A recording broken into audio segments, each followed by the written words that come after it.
আমার জীবনে সেই একটা অদ্ভুত ব্যাপার সেবার ঘটেছিল। বছর 3 আগেকার কথা। আমাকে বরিশালের ওধারে যেতে হয়েছিল একটা কাজে। ওই অঞ্চলের একটা গঞ্জ থেকে বেলা প্রায় 12টার সময় নৌকোয় উঠলাম। আমার সঙ্গে এক নৌকোয় বরিশালের এক ভদ্রলোক ছিলেন। গল্পে গুজবে সময় কাটতে লাগল। সময়টা পুজোর পরই। দিনটা মেঘলা মেঘলা, মাঝে মাঝে টিপটিপ করে বৃষ্টিও পড়তে শুরু করলো। সন্ধ্যের কিছু আগে কিন্তু আকাশটা অল্প পরিষ্কার হয়ে গেল। ভাঙা ভাঙা মেঘের মধ্যে দিয়ে চতুর্দশীর চাঁদের আলো অল্প অল্প প্রকাশ হলো। সন্ধে হবার সঙ্গে সঙ্গে আমরা বড় নদী ছেড়ে একটা খালে পড়লাম। শোনা গেল খালটা এখান থেকে আরম্ভ হয়ে নোয়াখালীর উত্তর দিয়ে একেবারে মেঘনায় মিশেছে। পূর্ববঙ্গে সেই আমার নতুন যাওয়া। চোখে কেমন সব একটু নতুন ঠেকতে লাগলো। অপরিসর খালের দুধারে বৃষ্টি স্নাত কেয়ার জঙ্গলে মেঘে আধা ঢাকা চতুর্দশীর জ্যোৎস্না চিকচিক করছিল। মাঝে মাঝে নদীর ধারে বড় বড় মাঠ, সতী, বেত, ফার্ন গাছের বন জায়গায় জায়গায় খালের জলে ঝুঁকে পড়েছে। বাইরে একটু ঠান্ডা থাকলেও আমি ছইয়ের বাইরে বসে দেখতে দেখতে যাচ্ছিলাম। বরিশালের সে অংশটা সুন্দরবনের কাছাকাছি। ছোট ছোট খাল ও নদী চারিধারে। সমুদ্র খুব দূরে নয়, 10-15 মাইল দক্ষিণ পশ্চিমেই হাতিয়া ও সন্দ্বীপ। আরো একটু রাত হলো। খালের দুপারের নির্জন জঙ্গল অস্ফুট জ্যোৎস্নায় কেমন যেন অদ্ভুত দেখাতে লাগলো। এই অংশের লোকের বসতি একেবারেই নেই। শুধু ঘন বন আর জঙ্গলের ধারে বড় বড় হোগলা গাছ। আমার সঙ্গী বললেন, এত রাত্রে আর বাইরে থাকবেন না, আসুন ছইয়ের মধ্যে। এসব জঙ্গলে, বুঝলেন না। তারপর তিনি সুন্দরবনের নানা গল্প করতে লাগলেন। তার এক কাকা নাকি ফরেস্ট ডিপার্টমেন্টে কাজ করতেন। তারই লঞ্চে করে তিনি একবার সুন্দরবনের নানা অংশে বেরিয়েছিলেন। সেই সব গল্প। রাত প্রায় 12টার কাছাকাছি হলো। মাঝি আমাদের নৌকোয় ছিল মোটে একটি। সে বলে উঠল, বাবু, একটু এগিয়ে গিয়ে বড় নদী পড়বে। এত রাতে একা সেই নদীতে পাড়ি জমাতে পারবো না। এইখানে নৌকো রাখি। নৌকো সেখানেই বাঁধা হলো। এদিকে বড় বড় গাছের আড়ালে চাঁদ অস্ত গেল। দেখলাম অপ্রশস্ত খালের দুধারেই অন্ধকারে ঢাকা ঘন জঙ্গল। চারিদিকে কোনো শব্দ নেই। পতঙ্গগুলো পর্যন্ত চুপ করেছে। সঙ্গীকে বললাম, মশাই, এই তো সরু খাল। আরে, পাড় থেকে বাঘ লাফিয়ে পড়বে না তো নৌকোর উপর?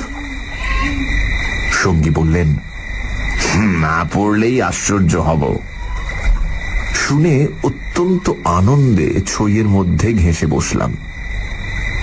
খানিকটা বসে থাকবার পর সঙ্গী বলল, আসুন একটু শোয়া যাক।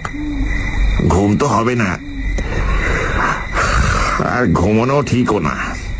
আসুন একটু চোখটা অন্তত বুঝে থাকি। খানিকটা চুপ করে থাকবার পর সঙ্গীকে ডাকতে গিয়ে দেখি তিনি ঘুমিয়ে পড়েছেন। মাঝিও জেগে আছে বলে মনে হলো না। ভাবলাম, তবে আমি বা কেন মিথ্যে মিথ্যে চোখ চেয়ে চেয়ে থাকি।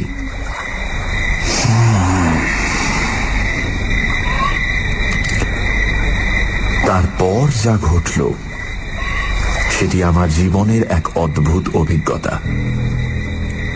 শুতে যাচ্ছি, হঠাৎ আমার কানে গেল অন্ধকার ঘন ঝোপের ওপাশে অনেক দূরে গভীর জঙ্গলের মধ্যে কি যেন কোথায় গ্রামোফোন বাজাচ্ছে। তাড়াতাড়ি উঠে বসলাম।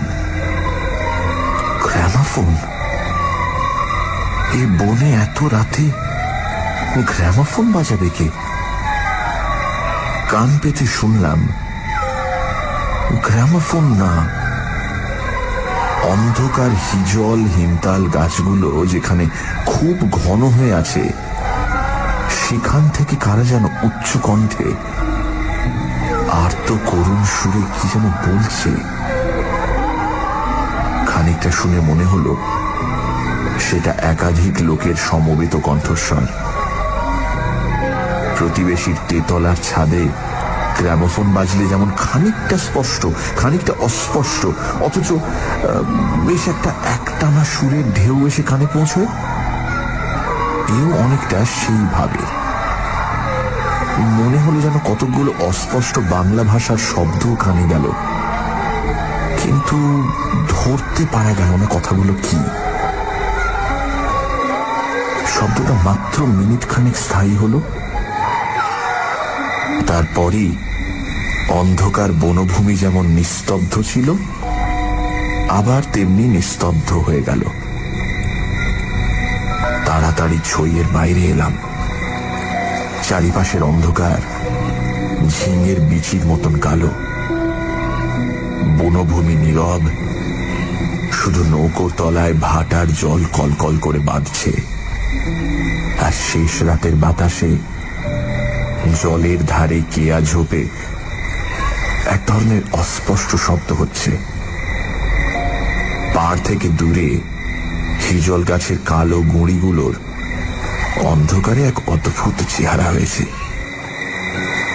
ভাবলাম সঙ্গীদের ডেকে তুলি, আবার ভাবলাম বেচারিটা ঘুমোচ্ছে, ডেকে কি হবে, তার চেয়ে বরং নিজে জেগে বসে থাকি। দাঁড়িয়ে দাঁড়িয়ে একটা সিগারেট ধরালাম, তারপর আবার ছইয়ের মধ্যে ঢুকতে যাব এমন সময় সেই অন্ধকারে ঢাকা বিশাল বনভূমির কোন অংশ থেকে সুস্পষ্ট উচ্চ আর্তকরুণ কণ্ঠের মতো তীক্ষ্ণ স্বর তীরের মতন জমাট অন্ধকারের বুক চিরে আকাশে উঠল।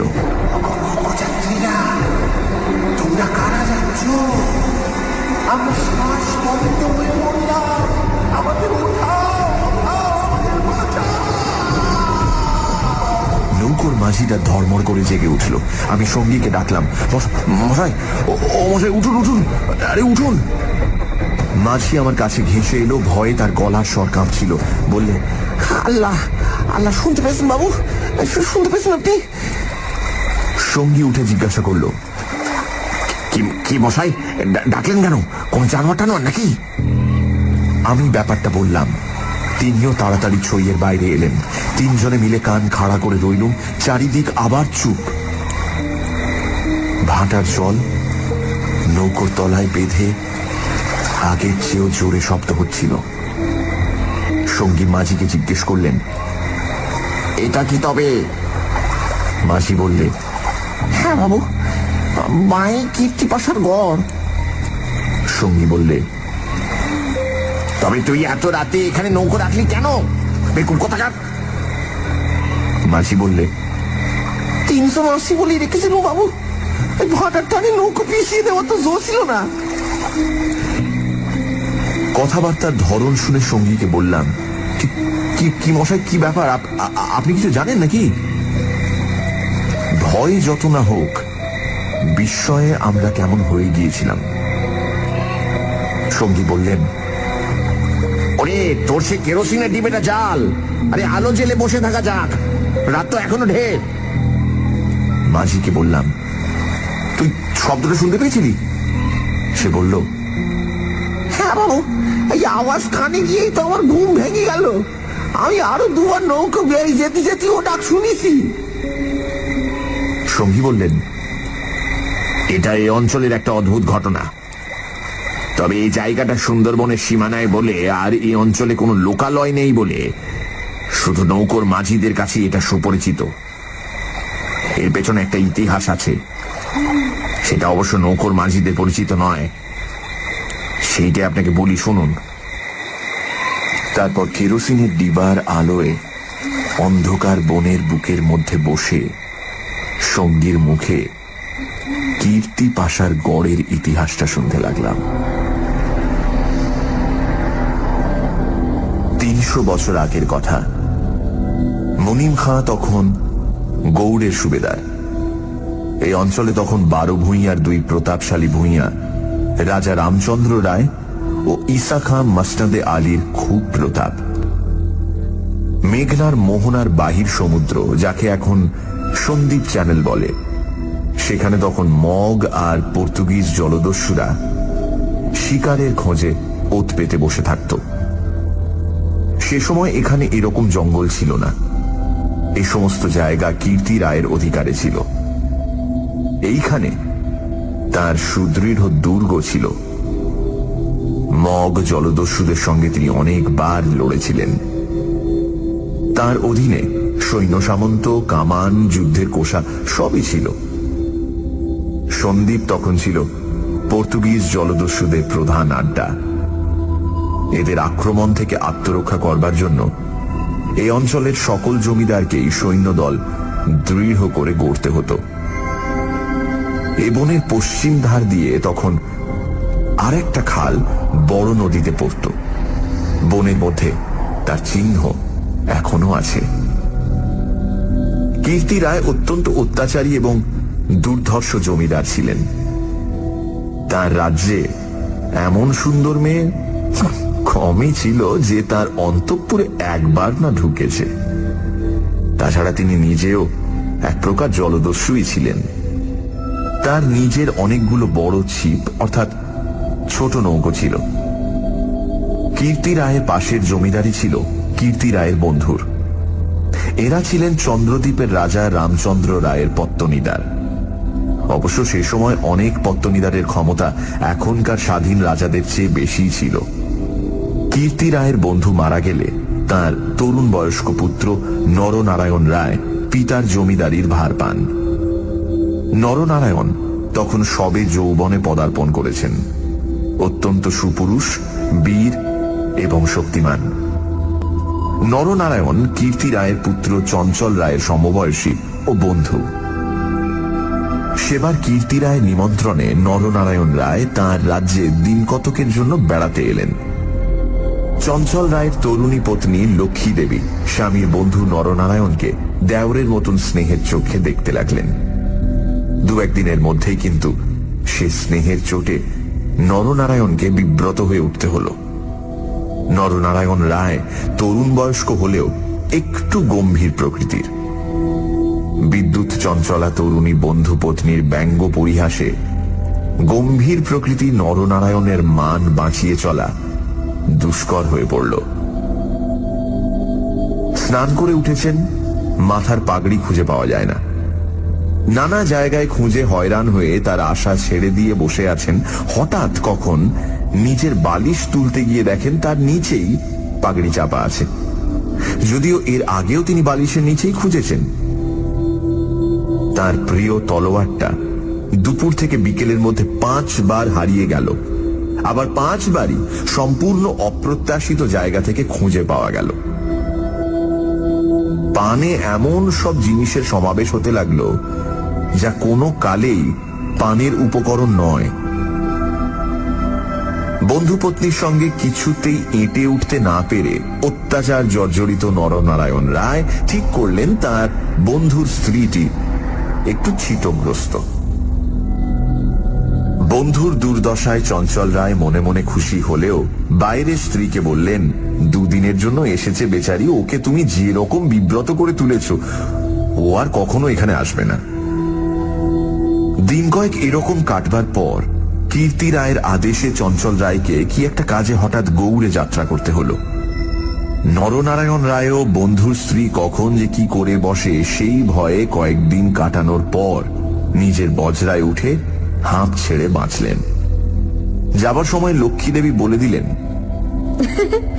এবার আবার যখন আসবে ভাই, এমন একটা বিশ্বাসী লোক সঙ্গে এলো যে রাত দিন তোমার জিনিসপত্র ঘরে বসে পাহারা দেবে, বুঝলে? নরনারায়ণ রায়ের বজরা রায়মঙ্গলের মোহনা ছাড়িয়ে যাবার একটু পরেই জলদস্যুদের দ্বারা আক্রান্ত হল। তখন দুপুরবেলা সমুদ্রের সেই অংশে এমন কোন নৌকো ছিল না যারা সাহায্য করতে আসতে পারে। সেটা রায়মঙ্গল আর কালাবদর নদীর মুখ। সামনেই সমুদ্র। সন্দীপ চ্যানেল জলদস্যুদের প্রধান ঘাঁটি। নরনারায়ণের বজ্রার রক্ষীরা কেউ হত হল, কেউ সাংঘাতিক জখম। নিজে নরনারায়ণ দস্যুদের আক্রমণ প্রতিহত করতে গিয়ে হাঁটুতে কিসের খোঁচা খেয়ে অজ্ঞান হয়ে পড়লেন। জ্ঞান হবার পর দেখতে পেলেন তিনি এক অন্ধকার জায়গায় শুয়ে আছেন। তার সামনে কি যেন একটা বড় নক্ষত্রের মতন জ্বলছে। খানিকক্ষণ জোরে চোখের পলক ফেলবার পর তিনি বুঝলেন যাকে তারা বলে মনে হয়েছিল তা আসলে একটি ছোট জানালা থেকে ঢুকে আসা বাইরের আলো। নরনারায়ণ দেখলেন তিনি একটি অন্ধকার ঘরের ভেজা মেঝের উপর শুয়ে আছেন। ঘরের দেয়ালের জায়গায় জায়গায় সবুজ শ্যাওলার দল গজিয়েছে। আরো কদিন, আরো কটা রাত কেটে গেল। কেউ তার জন্য কোনো খাবার আনলো না। তিনি বুঝলেন যারা তাকে এখানে এনেছে তাকে না খেতে দিয়ে মেরে ফেলাই তাদের উদ্দেশ্য। মৃত্যু, সামনে নির্মম মৃত্যু। সেদিনটাও কেটে গেল। আঘাতজনিত ব্যথায় এবং ক্ষুধা তৃষ্ণায় অবসন্ন নরনারায়ণের চোখের সামনে থেকে জানালার শেষ আলোটাও মিলিয়ে গেল। তিনি অন্ধকার ঘরের পাথরের মেঝেতে শুয়ে অধীরভাবে মৃত্যুর অপেক্ষা করতে লাগলেন। অনেকক্ষণ পরে,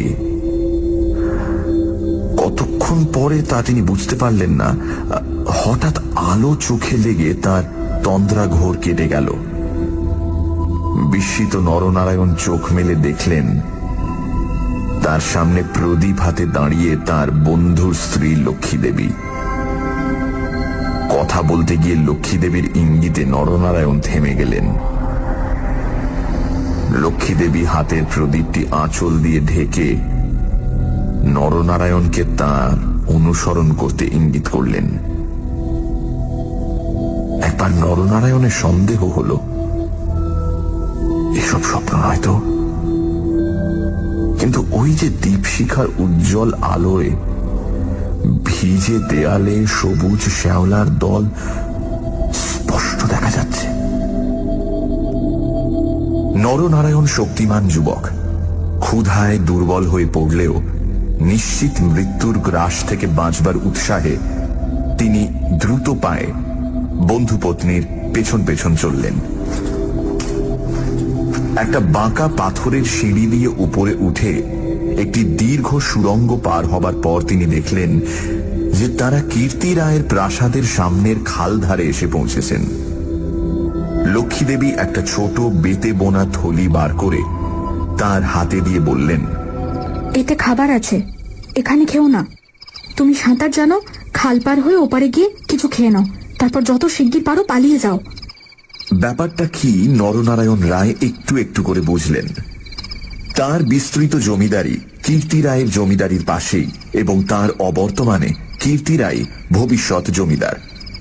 অত বড় বিস্তৃত ভূসম্পত্তি সৈন্য সামন্ত কীর্তি রায়ের হাতে এলে তিনি কি আর কিছু গ্রাহ্য করবেন?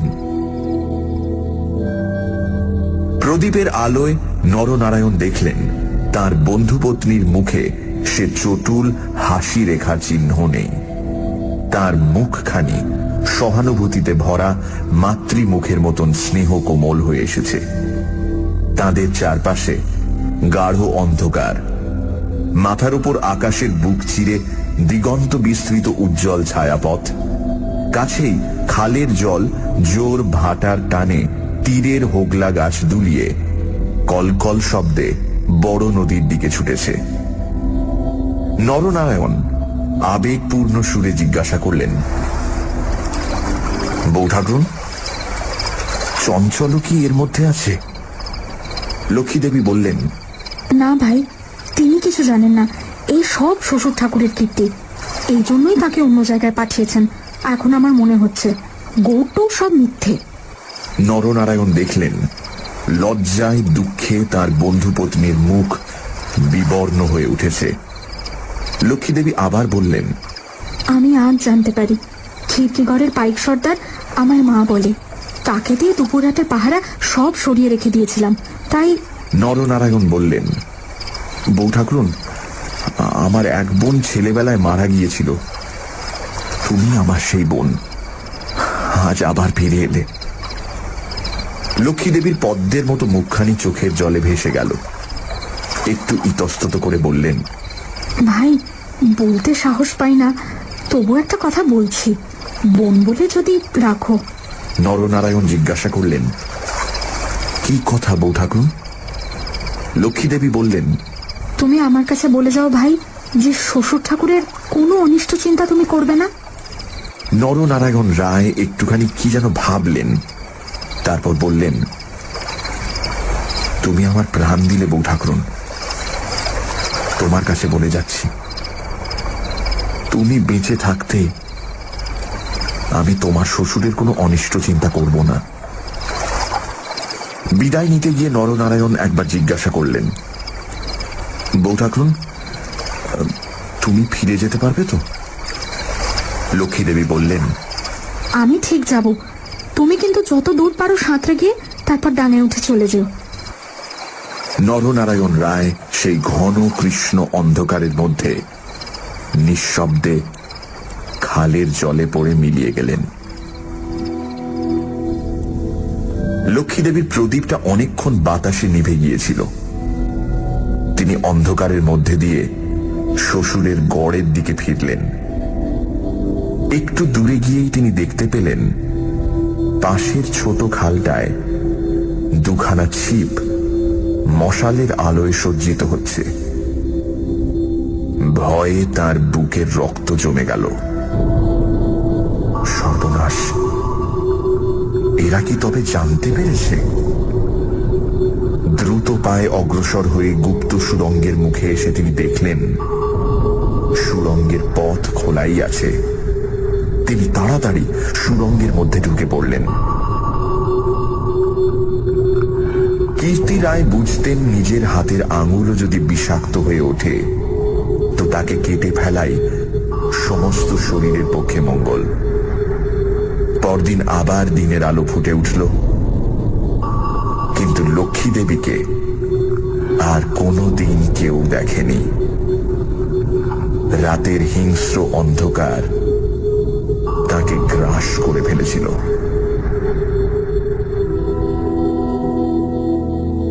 নরনারায়ণ রায় নিজের রাজধানীতে বসে সব শুনলেন। গুপ্ত সুড়ঙ্গের দুধারের মুখ বন্ধ করে কীর্তি রায় তাঁর পুত্রবধূর শ্বাসরোধ করে তাকে হত্যা করেছেন। শুনে তিনি চুপ করে রইলেন। এর কিছুদিন পরে তার কানে গেল বাসুন্তার লক্ষণ রায়ের মেয়ের সঙ্গে খুব তাড়াতাড়ি চঞ্চলের বিয়ে। সেদিন রাতে চাঁদ ওঠার পর নিজের প্রাসাদের ছাদে বেড়াতে বেড়াতে চারিদিকের শুভ্র সুন্দর আলোর সাগরের দিকে দৃষ্টিপাত করে দৃঢ় চিত্ত নরনারায়ণ রায়েরও চোখের পাতা যেন ভিজে উঠল।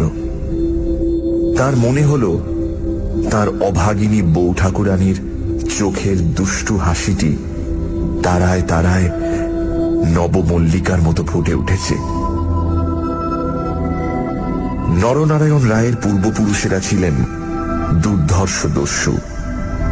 হঠাৎ পূর্বপুরুষের সেই বর্বর রক্ত নরনারায়ণের ধমনীতে নেচে উঠল।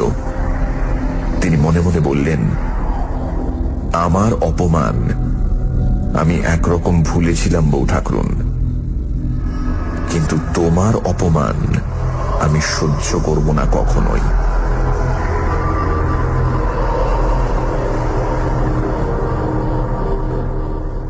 কিছুদিন কেটে গেল।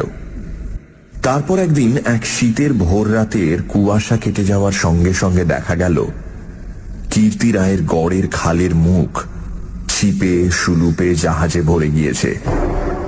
তোপের আওয়াজে কীর্তি রায়ের প্রাসাদ দুর্গের ভিত ঘন ঘন কেঁপে উঠতে লাগল। কীর্তি রায় শুনলেন আক্রমণকারী নরনারায়ণ রায়। সঙ্গে দুরন্ত পর্তুগিজ জলদস্যু সেবাস্টিও গঞ্জালেস।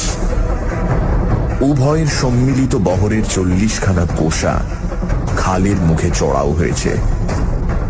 পুরো বহরের বাকি অংশ বাইরের নদীতে দাঁড়িয়ে। এই আক্রমণের জন্য কীর্তি রায় আগে থেকে প্রস্তুত ছিলেন। কেবল প্রস্তুত ছিলেন না, নরনারায়ণের সঙ্গে গঞ্জালেসের যোগদানের জন্য। এই কীর্তি রায়ের কাছে সম্পূর্ণ অপ্রত্যাশিত ঘটনা। তাহলেও কীর্তি রায়ের গড় থেকেও তোপ চলল। গঞ্জালেস সুদক্ষ নৌবীর। তার পরিচালনে 10খানা সুলুপ চড়া ঘুরে গড়ের পাশের ছোট খালে ঢুকতে গিয়ে কীর্তি রায়ের নৌবাহিনীর এক অংশ দ্বারা বাধা প্রাপ্ত হল।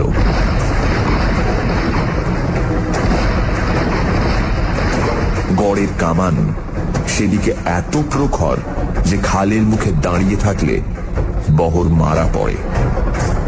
গঞ্জালেস 2খানা কামানবাহী সুলুপ ছোট খালের মুখে রেখে বাকিগুলো সেখান থেকে ঘুরিয়ে এনে চড়ার পিছনে দাঁড় করালো। গঞ্জালেসের অধীনস্থ অন্যতম জলদস্যু মাইকেল রোজারিও ডি ভেগা এই ছোট বহর খালের মধ্যে ঢুকিয়ে গড়ের পশ্চিম দিক আক্রমণ করবার জন্য তৈরি হল। অতর্কিত আক্রমণে কীর্তি রায়ের নৌবাহিনী শত্রু বহর দ্বারা ছিপিয়াঁটা বোতলের মতন খালের মধ্যেই আটকে গেল। বাইরের বড় নদীতে গিয়ে যুদ্ধ দেবার মতন ক্ষমতা তাদের আদৌ রইল না। তবুও তাদের বিক্রমে রোজারিও অনেকক্ষণ পর্যন্ত কিছু করে উঠতে পারলেন না। কীর্তি রায়ের নৌবহর দুর্বল ছিল না।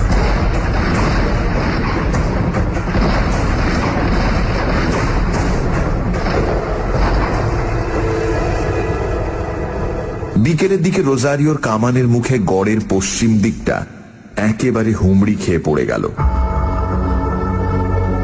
নরনারায়ণ রায় দেখলেন প্রায় 30খানা কোষা জখম অবস্থায় খালের মুখে পড়ে। কীর্তি রায়ের গড়ের কামানগুলো সব চুপ। নদীর দুপাড় ঘিরে সন্ধে নেমে আসছে। উপরে নিস্তব্ধ নীল আকাশে কেবলমাত্র এক ঝাঁক শকুনি কীর্তি রায়ের গড়ের উপর চক্রাকারে ঘুরছে। হঠাৎ নরনারায়ণ রায়ের চোখের সামনে বন্ধু পত্নীর কাতর মিনতিপূর্ণ সেই চোখ দুটি মনে পড়ল। তীব্র অনুশোচনায় তার মন তখনই ভরে উঠল। তিনি করেছেন কি? এই রকম করে কি তিনি তার স্নেহময়ী প্রাণদাত্রীর শেষ অনুরোধ রাখতে এসেছেন? নরনারায়ণ রায় হুকুম জারি করলেন, কীর্তি রায়ের পরিবারের এক প্রাণীরও যেন প্রাণহানি না হয়। একটু পরেই সংবাদ এলো গড়ের মধ্যে কেউ নেই। নরনারায়ণ রায় বিস্মিত হলেন। তিনি তক্ষণে নিজে গড়ের মধ্যে ঢুকলেন। তিনি এবং গঞ্জালেস গড়ের সমস্ত অংশ তন্ন তন্ন করে খুঁজলেন। দেখলেন সত্যি কেউ নেই। পর্তুগিজ বহরের লোকেরা গড়ের মধ্যে লুটপাট করতে গিয়ে দেখলেন মূল্যবান জিনিসপত্র বড় কিছু নেই। পরদিন দ্বীপ্রহর পর্যন্ত লুটপাট চলল। কীর্তি রায়ের পরিবারের একটি প্রাণীরও সন্ধান পাওয়া গেল না। দুপুরে কেবলমাত্র 2খানা সুলুপ খালের মুখে পাহারা রেখে নরনারায়ণ রায় ফিরে চলে গেলেন। এই ঘটনার দিন কয়েক পরে পর্তুগিজ জলদস্যুর দল লুটপাট করে চলে গেলে কীর্তি রায়ের এক কর্মচারী গড়ের মধ্যে প্রবেশ করে। আক্রমণের দিন সকালেই এই লোকটি গড় থেকে আরো অনেকের সঙ্গে পালিয়েছিল।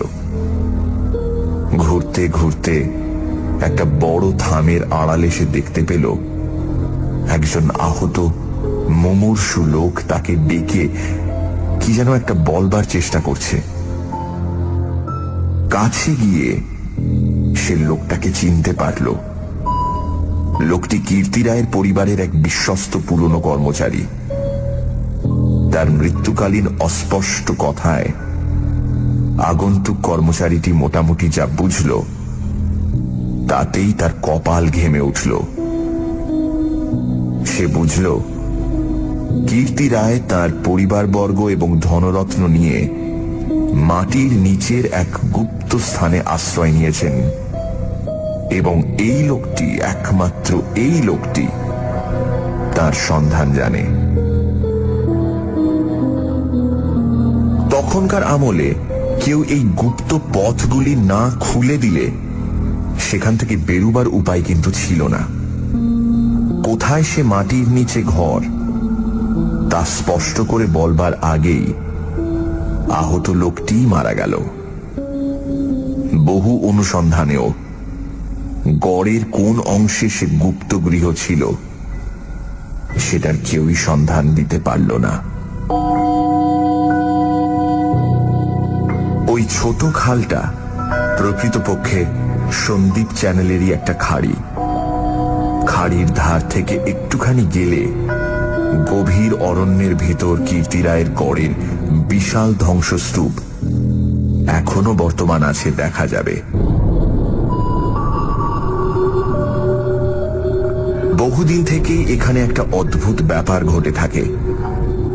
দুপুর রাতে গভীর বনভূমি যখন নীরব হয়ে যায়, হিমতাল হিজল গাছের কালো গুঁড়িগুলো অন্ধকারে যখন বনের মধ্যে প্রেতের মতো দাঁড়িয়ে থাকে, সন্দীপ চ্যানেলের জোয়ারের ঢেউয়ে লোনা জল খাড়ির মুখে জোনাকির মতন জ্বলতে থাকে, তখন খাল দিয়ে নৌকো বেয়ে যেতে যেতে মোম মধু সংগ্রাহকেরা কতবার সে শুনেছে অন্ধকার বনের এক গভীর অংশ থেকে কারা যেন আত্মস্বরে চিৎকার করছে,